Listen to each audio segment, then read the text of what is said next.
Dia gunakan kekayaannya untuk memuaskan nafsu. Itulah puncanya mereka masuk neraka. Maka itulah dia pendidikan Islam. Islam mengajar kita supaya lebih mementingkan dalaman.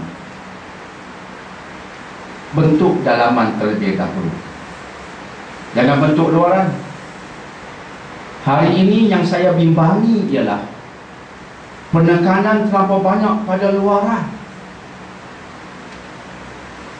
sehingga di halakah yang bakal diterbitkan belum keluar lagi. Di halakah saya mengatakan dunia hari ini terlalu asyik dengan kecantikan luaran, sehingga dunia telah melahirkan manusia yang seakan-akan gila. Tidak gila saya kata, seakan-akan gila. China Daily melaporkan tahun 2006 di negara China, belia-belia di sana sanggup patahkan tulang kaki. Mengapa? Supaya tulang yang patah itu disambung semula dengan menggunakan besi keluli supaya jadi tinggi. Yang pendek itu sanggup pergi jumpa pakar bedah plastik, the plastic surgeons, patahkan kaki supaya disambung semula dengan besi keluli dan jadikan dia tinggi. Bagi mereka ketinggian secara itu lebih profesional, sehingga kerajaan negara China kena haramkan perbuatan itu. Itu yang saya maksudkan. Hari ini kita telah melahirkan manusia yang seakan-akan gila, sanggup melakukan perbuatan itu kononnya demi profesionalisme. Islam mengharamkan itu. Islam mengatakan innallaha la yanzuru ila suwarikum wala ila ajsamikum walakin yanzuru ila qulubikum. Allah tak melihat pada rupa paras kamu, tubuh jasadmu, tapi Allah melihat pada hati-hatimu. Allah fokus ke situ. Start from there. Your beauty starts from within.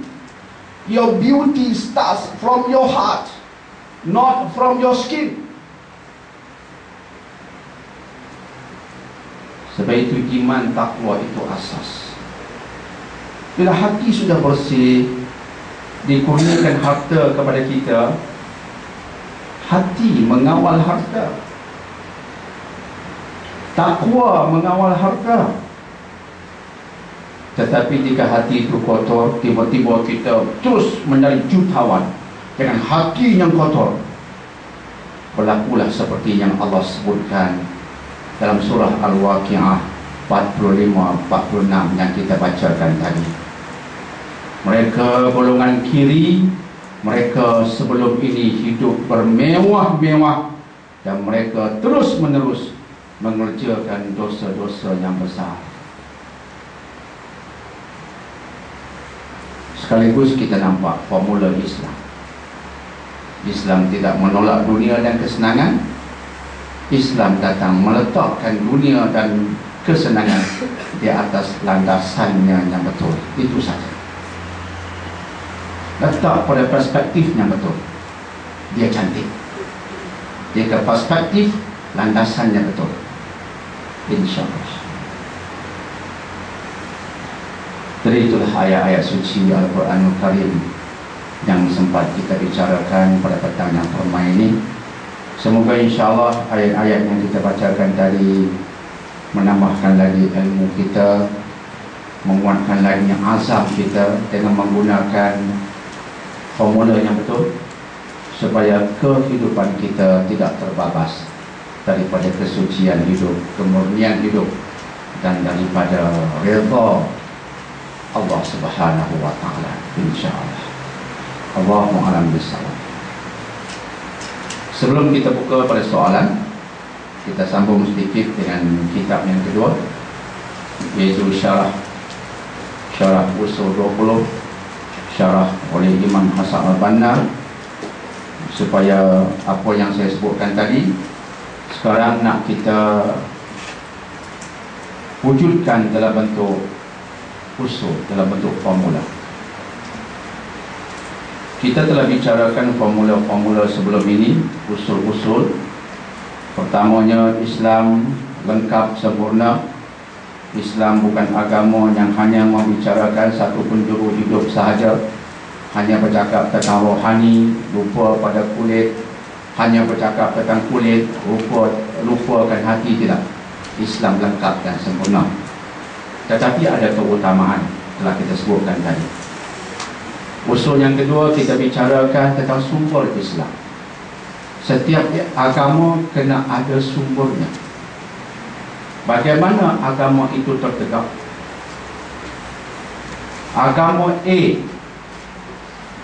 ini rupanya, rupa itu siapa suruh buat begitu. Agama Buddha, rupa agama Buddha begitu, siapa suruh jadi begitu. Agama Kristian, siapa suruh jadi begitu. Buddha mengatakan Tuhan tak ada, Kristian mengatakan Tuhan tiga, Hindu mengatakan Tuhan itu Tuhan yang esa, Tuhan yang satu, tapi pecah tiga, tapi penjelmaannya dalam makhluk-makhluk ini. Maka kesemua ini siapa dia bagi tahu? Yang kita dok percaya, manusia dok percaya ni, siapa dia yang memulakan proses kepercayaan ini? Itu soalan yang besar dalam agama. Kita bertanya tentang sumber. Sebab itulah Islam mementingkan sumber. Kita melihat agama Buddha, perkataan Buddha ditulis kemudian 3-4 abad selepas kematian Gautama Buddha. Sebab itu lahir kontroversi, lahir kitab Tripitaka dan Tripaskas. Ada besi yang berbeza, paling kurang 2 besi. Ada kumpulan Hinayana, ada kumpulan Mahayana. Kitabnya pun berbeza, tapi kedua-duanya agama Buddha. Sebab ditulis 3-4 abad selepas kematian Gautama Buddha. Ada kontroversi tentang isinya. Kitab Kristian, Bible, asalnya Injil. Injil itu hilang, yang ada sekarang Bible. Seperti Buddhism juga ditulis 3-4 abad selepas kematian Nabi Isa. Maka Injil yang asal, manuskrip yang asal hilang, yang ada Bible, gantian. Ini membentuk agama. Islam memandang penting sumber. Sebab itu umat Islam tak diizinkan bercakap tentang agama tanpa merujuk pada sumber yang benar. Sampai Nabi bersabda, "Man fassara al-Qur'ana bi ra'yihi falyatabawwa maq'adahu minan nar." Siapa yang bercakap, memberi pendapat tentang Al-Quran semata-mata menggunakan otak sendiri, semata-mata menggunakan ini, sila ambil tempat masuk neraka. Islam tak izinkan. Kita mencipta agama kita. Sebab itulah usul yang kedua membicarakan tentang sumber. Mesti berbalik pada sumber yang betul, Al-Quran. Sebab itu sejarah Al-Quran dikaji secara halus. Dan bila siapa mengkaji sejarah Quran, dia pasti kagum. Sebab dia tak pernah berubah, walaupun satu pun. Dan juga As-Sunnah satu ketika telah berubah. As-Sunnah satu ketika telah berubah, tetapi ulama tapis sehingga akhirnya dikenal pasti mana yang perlu ditolak, mana yang boleh kita pakai. Itu yang kedua. Kemudian kita telah bicarakan seterusnya 3 aspek berkaitan dengan iman, ibadat dan mujahadah. Kemudian kita masuk tentang tangkal azimat, jambi serapah, bomo yang mengatakan dia tahu benda-benda gaib. Kita kata itu semua Islam tolak. Jangan siapa berlagak pandai mengatakan aku nampak benda pelik yang kamu tak nampak. Jika sekadar dia mengatakan begitu untuk dirinya, silakan. Tapi jika dia mengatakan demikian untuk mewujudkan suatu fatwa baru, satu pegangan baru,